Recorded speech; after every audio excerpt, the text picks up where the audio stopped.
Hello there, my friends. So there's a couple different versions of these Blink cameras from Amazon, and the older version, I'm going to show you how to open them because a viewer wanted me to show you how to do that.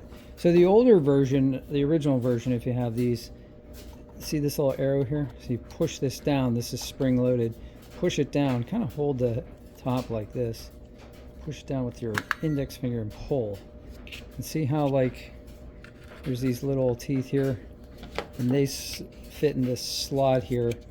And then when I pull this down, you can see the spring actually move, and you can see the little levers here.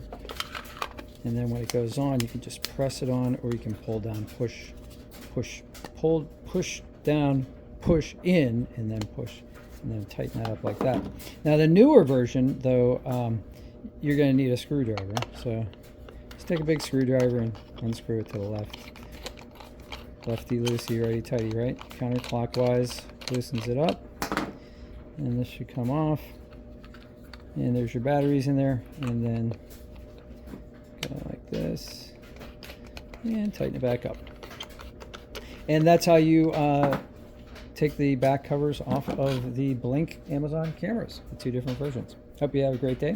Thanks for smashing a like. See you on the next one.